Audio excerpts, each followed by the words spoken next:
Welcome you all. जहां आज हम लोग बात करेंगे एनिमल किंगडम के बहुत ही इम्पोर्टेंट और सबसे सिंपलेस्ट स्ट्रक्चर रखने वाले phylum which is Porifera. Okay, तो हम क्या क्या चीजें देखेंगे। तो हम देखेंगे कि ये जो आपका फाइलम है पोरीफेरा, इसको ये नाम क्यों दिया है, इसका स्ट्रक्चर क्या होता है, ये कहाँ मिलते हैं और इनके स्ट्रक्चर में इन्होंने क्या अलग चीजें रखी हैं जिस वजह से हम इसको एनिमल किंगडम में कंसीडर कर रहे हैं। ओके, तो जैसे कि आप सभी लोग जानते हैं, अगर हम एनिमल का स्टडी करते हैं तो दुनिया में बहुत तरीके के एनिमल हैं और इतने तरीके के एनिमल को आपको एक साथ स्टडी करने में प्रॉब्लम होती है। इसीलिए एनिमल किंगडम आपको क्लासिफाई करके देता है कि इन ऑर्गेनिज्म को हम कैटेगराइज कर ले जिससे कि आपको स्टडी आसान हो जाए।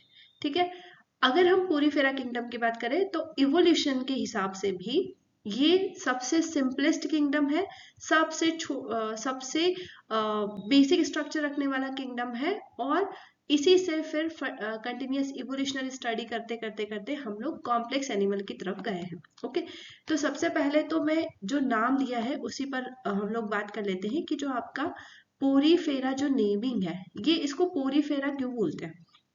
ठीक है, तो इसको पोरीफेरा हम इसलिए बोलते हैं क्योंकि इसके अंदर प्रेजेंट होते हैं पोर्स। ओके, तो पोर्स की वजह से इस पूरे किंगडम को हमने नाम दे दिया, इस पूरे फाइलम को हमने नाम दे दिया विच इज पोरीफेरा। ओके, तो जैसे कि आप स्ट्रक्चर से समझ पा रहे हो, this is the example of Porifera.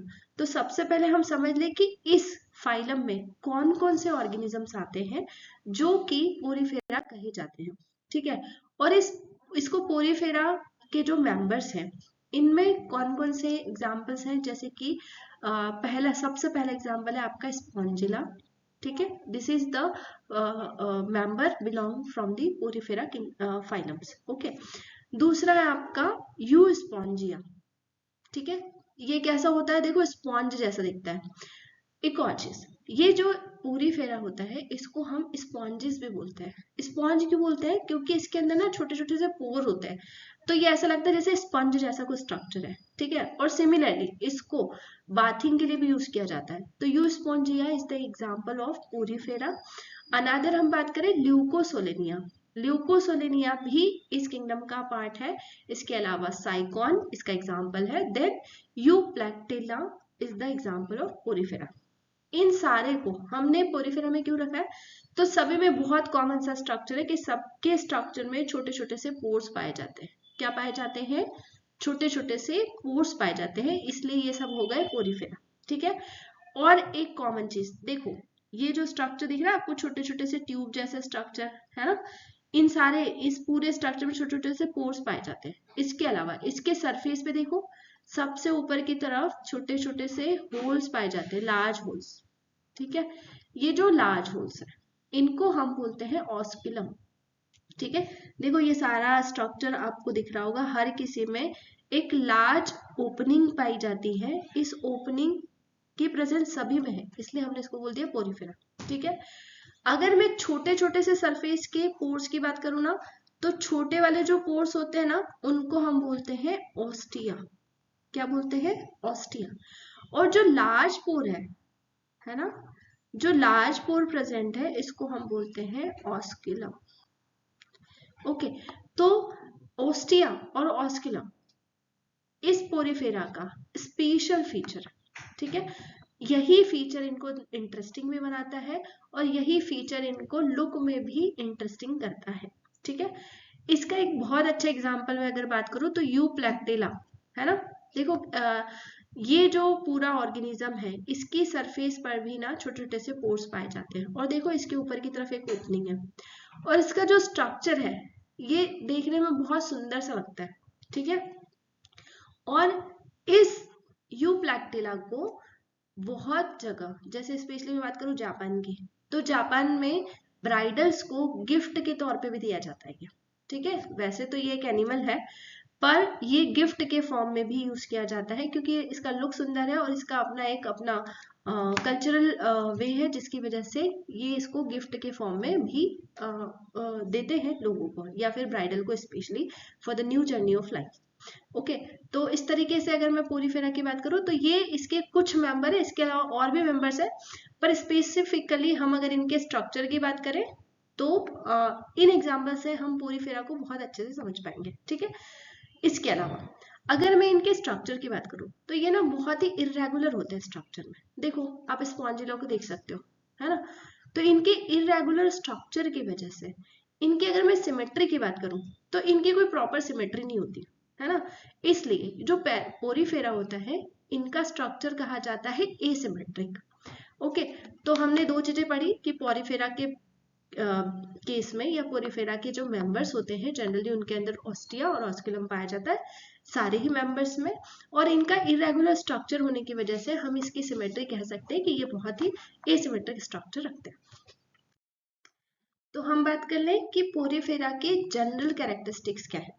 Okay, general characteristic में हम क्या क्या देखेंगे, तो हम देखेंगे कि इसका हैबिटेट कैसा होता है, इसकी सिमेट्री कैसी होती है, इसका बॉडी का ऑर्गेनाइजेशन किस लेवल पर है। ऑर्गेनाइजेशन मतलब कि सेल्स की बनी है, टिश्यू की बनी है, ऑर्गन्स है, ऑर्गन सिस्टम लेवल है, ठीक है। बॉडी वॉल की बात कर ले कि बॉडी, इनकी जो बॉडी होती है उनकी वॉल किसकी बनी होती है, अगर हम अंदर इंटरनल स्ट्रक्चर की बात कर ले तो, ठीक है। तो सबसे पहले मैं बात कर दूं यहाँ पर हैबिटेट की। तो ये जो एनिमल्स हैं या इस फाइलम के जितने भी ऑर्गेनिजम्स हैं ये सारे मिलते हैं एक्वाटिक लेवल पे। ये सारे कैसे हैं, एक्वाटिक है। और एक्वाटिक में भी अगर मैं बात करूं तो मोस्टली मराइन है, मराइन वाटर्स है, मराइन वाटर में मिलते हैं, और कुछ एग्जाम्पल है इसके जो कि फ्रेश वाटर में भी मिलते हैं, है ना। तो मोस्टली मराइन है। और अगर फ्रेश वाटर की बात करूं तो स्पॉन्जिला इसका एग्जाम्पल है। स्पॉन्जिला जो है वो फ्रेश वाटर में मिलता है। बाकी इसके अलावा आप साइकॉन या यूस्पॉन्जिया की बात कर लो तो ये सारे कैसे मिलते हैं, मराइन वाटर में मिलते हैं। ओके, सिमेट्री की मैं बात कर लूँ तो इनका जो शेप है वो बहुत ही इरेगुलर शेप होता है। तो आप इसको टू इक्वल हाफ्स में डिवाइड नहीं कर पाते हो नेचुरली, तो इसलिए हम इसको बोल देते हैं कि इसकी जो सिमेट्री होती है ना वो कैसे होते हैं, तो ये होते हैं एसिमेट्रिक। ओके, तो कैसे होते हैं, ये एसिमेट्रिक स्ट्रक्चर रखते हैं। इनके बॉडी ऑर्गेनाइजेशन की अगर मैं बात करूं तो इनकी जो बॉडी होती है ना वो सेल्स की बनी होती है, पूरी बॉडी सेल की बनी होती है और हर सेल का अपना एक फंक्शन होता है, ठीक है। तो अगर मैं इसके बॉडी ऑर्गेनाइजेशन की बात करूं तो यहाँ पर मिलेगा आपको सेल्यूलर लेवल ऑर्गेनाइजेशन, है ना। अगर इससे ऊपर मैं बात करूँ तो कुछ ऑर्गेनिज्म में टिश्यू लेवल ऑर्गेनाइजेशन है, कुछ में ऑर्गन लेवल ऑर्गेनाइजेशन है, कुछ में ऑर्गन सिस्टम लेवल ऑर्गेनाइजेशन है। तो इस हिसाब से हम कह सकते हैं कि पोरीफेरा जो है ना वो एनिमल किंगडम का सबसे बेसिक स्ट्रक्चर रखते हैं, सबसे सिंपल स्ट्रक्चर, ठीक है, जिसमें सेलुलर लेवल ऑर्गेनाइजेशन मिलता है। अब मैं बात कर लूँ इनकी बॉडी की कि इनकी बॉडी कैसे होती है, तो ये इनकी बॉडी की वॉल किसकी बनी होती है, तो इनकी बॉडी की वॉल में दो लेयर होती है, ठीक है। बॉडी जो होती है वो दो दो लेयर की बनी होती है, एक होता है आपका आउटर लेयर, एक होता है इनर लेयर, ठीक है। अगर मैं आउटर लेयर की बात करूं तो आउटर लेयर में दो तरीके की सेल्स मिलती है, इसको हम बोलते हैं पिनेकोसाइट और पोरोसाइट्स। ये दोनों सेल्स को कलेक्टिवली हम बोलते हैं पिनेकोडर्म। क्या बोलते हैं, पिनेकोडर्म। मतलब पोरोसाइट और पिनेकोसाइट मिलते हैं। अब पिनेकोसाइट कैसे सेल्स होती है, तो फ्लैट सेल्स होती है, ठीक है। पोरोसाइट वही जो पोर्स बनाए उनको बोलते हैं पोरोसाइट। तो ऑब्वियसली बॉडी की वॉल पे पोर्स है तो पोरोसाइट कहाँ प्रेजेंट होती है, आउटर सरफेस पे प्रेजेंट होती है, ठीक है। दूसरा अगर हम बात कर ले इनर वॉल की, तो जो आपकी इनर लेयर होती है वो बनी होती है कोएनोसाइट्स की, ठीक है। किसकी बनी होती है, कोएनोसाइट्स की बनी होती है। ये कोएनोसाइट या इनर लेयर की अगर मैं बात करूं तो इसको कोएनोडर्म भी कहा जा सकता है, ठीक है। तो इनर लेयर को हम कोएनोडर्म्स बोलते हैं और आउटर लेयर को हम पिनेकोडर्म्स बोलते हैं, ठीक है। अब इन दोनों के बीच में कुछ लूजली अरेंज सेल्स मिलती है जिनको मेसेनकाइमा सेल्स भी बोल सकते हैं हम। और इनकी जो मिडिल लेयर होती है वहां पर स्पेशल टाइप की सेल्स पाई जाती है, इनको हम बोलते हैं अमीबोसाइट सेल्स। अमीबोसाइट क्यों बोल रहे हैं, क्योंकि देखो अमीबा का हमने देखा था ना कि बहुत ही रैंडम सा स्ट्रक्चर होता है अमीबा, तो ऐसे ही रैंडम स्ट्रक्चर रखने वाली सेल्स होती है, इसलिए हम इनको अमीबोसाइट्स बोल देते हैं, ठीक है।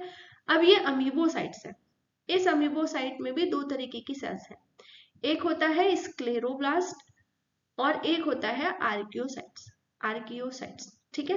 एक होता है स्क्लेरोब्लास्ट और एक होता है आर्कियोसाइट। ये जो स्क्लेरोब्लास्ट होती है ये स्पेशली स्केलेटल बनाती है, क्या बनाती है, स्केलेटन स्ट्रक्चर बनाती है। और ऑब्वियसली इनमें जो स्केलेटन पाया जाता है ना वो इंटरनल स्केलेटन पाया जाता है। देखो हर ऑर्गेनिज्म अपना एक स्ट्रक्चर रखता है, और अगर ये स्ट्रक्चर है तो उसके अंदर कहीं ना कहीं कम या ज्यादा स्केलेटन प्रेजेंस है। ठीक है, तो स्क्लेरोब्लास्ट क्या बनाती है, स्केलेटन बनाती है। और ये स्केलेटन की वजह से हम जो बोल रहे हैं ना कि एक पर्टिकुलर शेप है ऑर्गेनिज्म का, तो ये शेप स्केलेटन की वजह से ही है। ओके, इसके अलावा आर्क्योसाइट्स जो होती हैं, आर्क्योसाइट्स जो होती हैं ये बनाती हैं आपकी जनरल ओवा और स्पर्मेटोजाइट्स, मतलब सेक्सुअल सेल्स बनाती है जो कि रिप्रोडक्शन में पार्टिसिपेट करेंगे। ये जो आर्क्योसाइट्स होती हैं ओवा और स्पर्मेटोजोआ बनाती हैं। ठीक है, ये आर्क्योसाइट्स जो होती हैं वो ओवा और स्पर्मेटोजोआ बनाती हैं। ये जो आर्क्योसाइट्स होती हैं इनके अंदर डिवीजन की टेंडेंसी होती है। ठीक है, क्योंकि आपको ओवा और स्पर्मेटोजोआ अगर बनाना है, मतलब मेल और फीमेल गैमेट्स अगर आपको बनाने हैं, तो आपको कंटिन्यूअस डिवीजन की जरूरत पड़ेगी।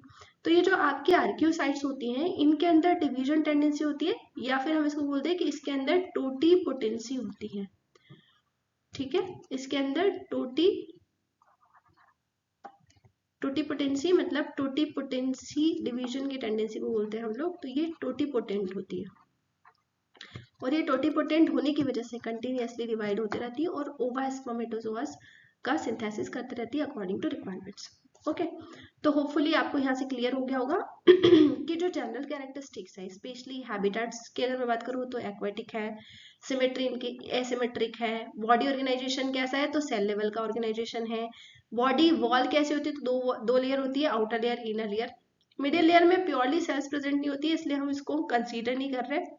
एक तरीके का जेली लाइक सब्सटेंस होता है यहाँ पर, जिसको मीजोग्लिया भी बोल सकते हैं। ठीक है, इसके अलावा इसके अगर मैं मिडिल लेयर की बात करूँ तो अमीबोसाइट जैसी सेल्स होती है जिसमें स्क्लेरोब्लास्ट और आर्क्योसाइट्स होते हैं जो कि स्केलेटन और ओवा स्पर्मेटोजोआ बनाने में हेल्पफुल होती है। ठीक है, क्योंकि इसमें बॉडी लेयर दो प्रेजेंट होती है विच इज पिनेकोडर्म एंड कोएनोडर्म्स, तो इसी स्ट्रक्चर को हम थोड़ा सा डिटेल, तो हम देख रहे हैं कि पोरीफेरा का एनाटॉमिकल स्ट्रक्चर क्या होता है, मतलब इंटरनली पोरीफेरा कैसा दिखता है।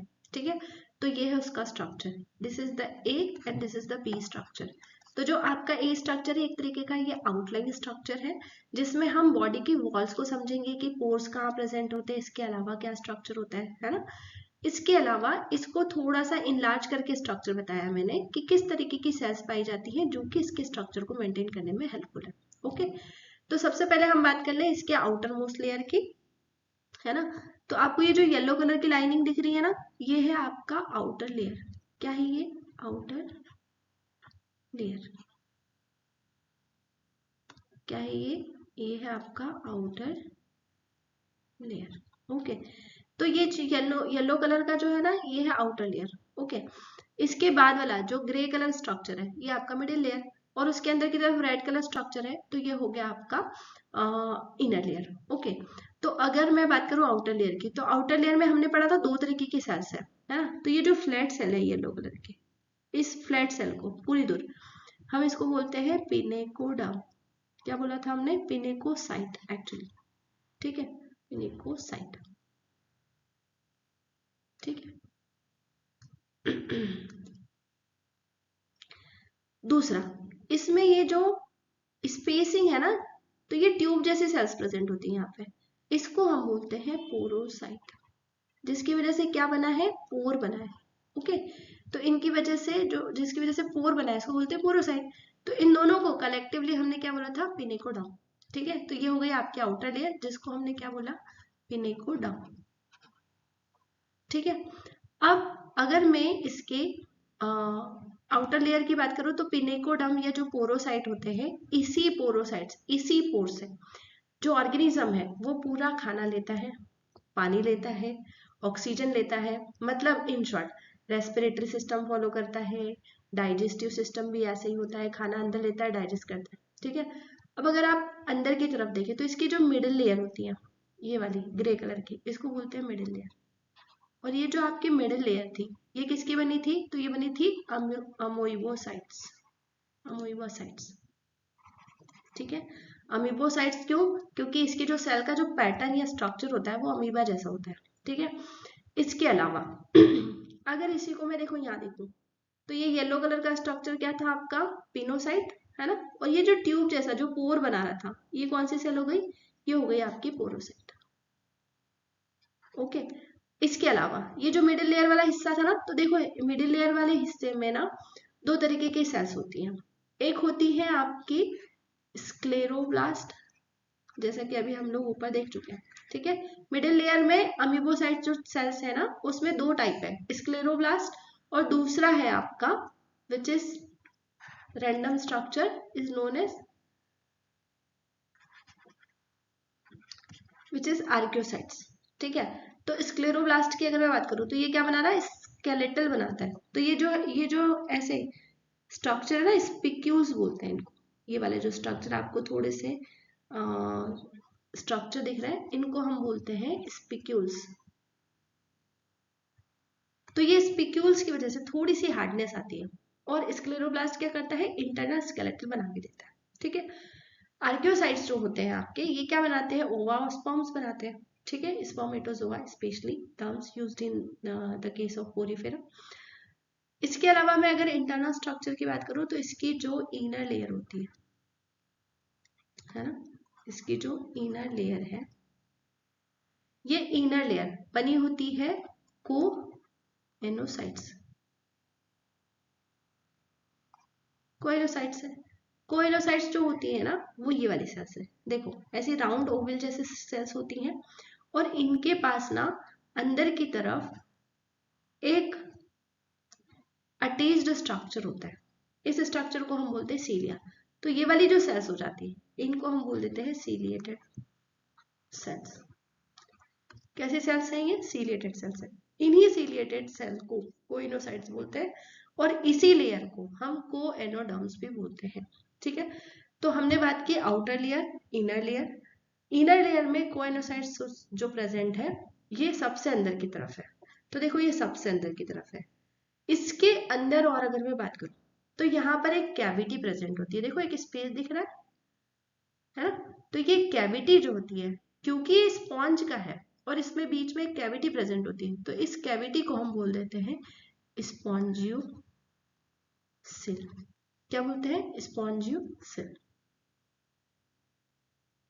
क्या बोलते हैं हम उसको? स्पॉन्जियो सेल, ठीक है। ये स्पॉन्जियो सेल क्या है? एक कैविटी स्ट्रक्चर है, और ये कैविटी क्या काम आती है?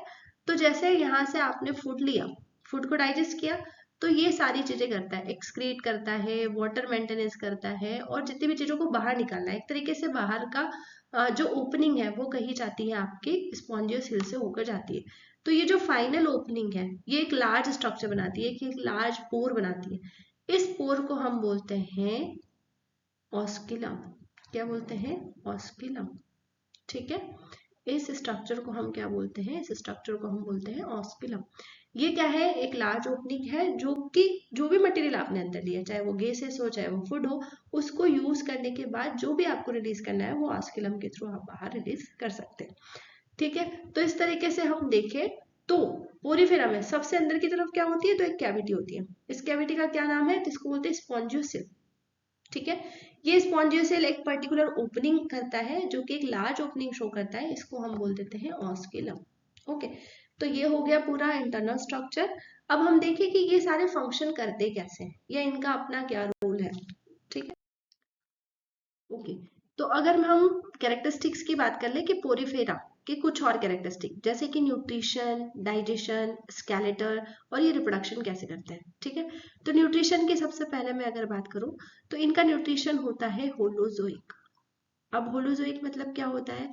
ये सॉलिड फूड को सीधा लेते हैं, उसको डाइजेस्ट करते हैं, और फिर जो अननेसेसरी कंपाउंड या हमारे काम का जो कंपाउंड नहीं है उसको एक्सक्रीट आउट कर देते हैं with the help of osculum, ठीक है। तो होलोजोइक टाइप का न्यूट्रिशन शो करते हैं। एनिमल जितने भी हैं वो जनरली होलो टाइप का न्यूट्रिशन शो करते हैं, from the phylum Porifera to human beings तक की भी अगर हम बात करें तो हम सारे के सारे कैसे न्यूट्रिशन शो करते हैं? होलोजोइक टाइप का न्यूट्रिशन रखते हैं, ओके। अगर मैं बात करूं डाइजेशन की, अगर हम बात करें तो डाइजेशन में जो इसका पैटर्न कैसा होता है? तो ये ना इंट्रा सेल्युलर टाइप का डाइजेशन शो करते हैं, कैसा, इंट्रासेलुलर टाइप का डाइजेशन शो करते हैं। इंट्रासेलुलर मतलब कि ये खाना लेते हैं और सेल्स के थ्रू उसको डाइजेस्ट करते हैं। तो सेल्स में भी कौन से सेल, तो कोएनोसाइट्स। कोएनोसाइट सेल्स जो होती है ना, वो क्या करती है, फूड को लेती है फूड को डाइजेस्ट करती है। तो कोएनोसाइट में भी प्रेजेंट होती है फूड वैक्यूल्स।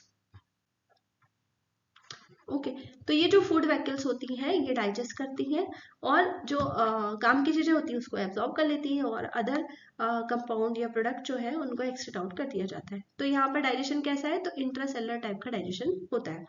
दूसरा मैं बात कर लूँ इसके स्केलेटल की, तो हमने बात की कि इसमें इंटरनल स्केलेटल प्रेजेंट होता है। तो जो इंटरनल स्ट्रक्चर बना रहा है स्केलेटल का, वो दो सेल्स बनाती है, दो तरीके के स्ट्रक्चर बनाते हैं। एक होता है स्क्लीरोब्लास्ट और दूसरा होता है स्पॉन्जिन फाइबर्स। ठीक है, तो ये जो आपका स्क्लीरोब्लास्ट होता है, स्क्लेरोब्लास्ट क्या करता है, सिक्रीट करता है, किस को सिक्रीट करता है, क्या बनाता है, तो स्पिक्यूल्स बनाता है। जो अपन ने ऐसा स्टार जैसा स्ट्रक्चर नहीं देखा था ऐसा, तो ये स्पिक्यूल्स कौन बनाता है, तो स्क्लेरोब्लास्ट बनाता है। तो ये स्पिक्यूल्स कैसे, हार्डन स्ट्रक्चर होते हैं। ये हार्डन क्यों हो जाते हैं, बिकॉज ऑफ द सिलिका या फिर कैल्शियम की प्रेजेंस की वजह से। इसके अलावा यहाँ पर एक स्ट्रक्चर होता है which is known as spongioblast. तो जो स्पॉन्जियोब्लास्ट होता है ना, वो स्पॉन्जियोब्लास्ट क्या करता है, स्पॉन्जिन फाइबर्स बनाता है। और स्पॉन्जिन फाइबर्स क्या करते हैं, एक तरीके का इंटरनल सपोर्ट देते हैं स्केलेटल को। ठीक है, लास्ट हम लोग बात करें इसके रिप्रोडक्शन की, कि अगर ये ऑर्गेनिज्म है तो अपना नंबर बढ़ाते ही होंगे, है ना। तो ये अपना नंबर बढ़ाते हैं रिप्रोडक्शन के थ्रू। तो ये दो तरीके का रिप्रोडक्शन परफॉर्म करते हैं। एक होता है एसेक्सुअल रिप्रोडक्शन, दूसरा होता है सेक्सुअल रिप्रोडक्शन। एसेक्सुअल रिप्रोडक्शन की अगर मैं बात करूं तो ये दो तरीके से एसेक्सुअल रिप्रोडक्शन करते हैं। पहला, या तो बर्डिंग के थ्रू करते हैं या फिर फ्रेगमेंटेशन के थ्रू करते हैं। ठीक है, तो एसेक्सुअल रिप्रोडक्शन कैसे कैसे हो सकता है, तो विद द हेल्प ऑफ बर्डिंग या फिर फ्रेगमेंटेशन मेथड यूज करते हैं। और सब लोग अच्छे से समझते होंगे आई थिंक ये वाला टॉपिक, कि बर्डिंग मतलब जैसे साइकॉन है तो उसने अपने साइड से बर्ड निकाल दिया और वो बर्ड डेवलप करता है, फिर बर्ड को अलग कर देता है और बर्ड अपना नया सिंथेसिस कर लेती है ऑर्गेनिज्म का। फ्रेगमेंटेशन की बात करूँ तो जैसे कि साइकॉन है आपका, स्पॉन्जी यू स्पॉन्जिया है, तो ये अगर ये कहीं से कट हो गए या इनका फ्रेगमेंटेशन हो गया तो वो फ्रेगमेंट जो अलग हुआ है वो नया बॉडी सिंथेसिस कर लेता है। ठीक है, अब मैं बात कर लूँ सेक्सुअल रिप्रोडक्शन की, तो इसका सेक्सुअल रिप्रोडक्शन आर्क्यू साइट्स करते हैं जो कि ओवा और स्पर्म्स बनाते हैं। ठीक है, तो इनकी जो सेल्स होती है, ओके, इनकी जो सेल्स होती हैं विच इज आर्कियोसाइट्स। ठीक है, ये जो आर्कियोसाइट्स होती हैं ये क्या बनाती हैं, तो ये बनाती है ओवा और स्पर्मेटोजोआ, है ना। तो ये अगर ओवा और स्पर्मेटोजोआ बनाती है तो ये दोनों का गैमेट सिंथेसिस होता है। गैमेट सिंथेसिस के साथ इनका जो रिप्रोडक्शन होता है या इनका जो फर्टिलाइजेशन होता है वो होता है आपके इंटरनल टाइप का, मतलब पोर्स के थ्रू या अंदर की तरफ। ओवा और स्पर्मेटोजोआ अंदर की तरफ रहते हैं, ये इंटरनली फर्टिलाइज होते हैं और फर्टिलाइज होने के बाद बनाते हैं जाइगोट। ठीक है, तो ये जो जाइगोट होता है ये डायरेक्ट एडल्ट में डेवलप नहीं होता, इनमें जो डेवलपमेंट होता है वो होता है इनडायरेक्ट टाइप का। तो मतलब ये जो जाइगोट है ना, ये कन्वर्ट होता है, सबसे पहले लार्वा बनाता है और लार्वा फिर एडल्ट में कन्वर्ट हो जाता है। ठीक है, तो इस तरीके से जो सेक्सुअल रिप्रोडक्शन होता है वो परफॉर्म होता है इंटरनल टाइप का। इंटरनल मतलब जाइगोट बना, जाइगोट में क्लीवेज होने के बाद लार्वा बनता है और लार्वा से फिर एक एडल्ट पोरीफेरा का डेवलपमेंट हो जाता है। अब ये जो एडल्ट या लार्वा जो बन रहा है ये कहाँ से रिलीज होगा, तो ये ऑस्कुलम के थ्रू बाहर हो जाता है। ठीक है, और ऑस्कुलम के थ्रू बाहर होकर इसका कंप्लीट डेवलपमेंट हो जाता है। तो इस हिसाब से अगर मैं लार्वा के नेमिंग की बात करूं तो हर ऑर्गेनिज्म के अपने एक लार्वा का नेमिंग है। ओके, तो अभी तक हमने क्या देखा, तो हमने देखा कि जो पोरीफेरा होता है उसका अपना हैबिटेट क्या होता है, उसका स्ट्रक्चर क्या है, स्ट्रक्चर में क्या स्पेशल स्ट्रक्चर्स हैं, लाइक इनर वॉल का नेम क्या है, आउटर वॉल का नाम क्या है, इसके अलावा इसका न्यूट्रिशन कैसा होता है, डाइजेशन कैसा होता है, सिमेट्री कैसी होती है, इवन रिप्रोडक्शन किस तरीके का होता है। ठीक है, तो मोस्ट ऑफ दी चीजें हम लोगों ने यहाँ कवर कर ली है। जो भी स्टूडेंट इस टॉपिक को पढ़ना चाह रहे हैं वो अपने लेवल पर पहले बेसिक थ्योरी को कॉन्सेप्ट वाइज पढ़े, और जो स्टूडेंट एमसीक्यूज पैटर्न का एग्जाम प्रिपेयर कर रहे हैं वो ऑब्वियसली टॉपिक को पढ़ के एमसीक्यूज लगाए, और जो स्टूडेंट एमएससी या फिर अपने ग्रेजुएशन पर्पज से पढ़ रहे हैं तो इनके क्वेश्चंस की प्रैक्टिस करें। Okay, thank you so much.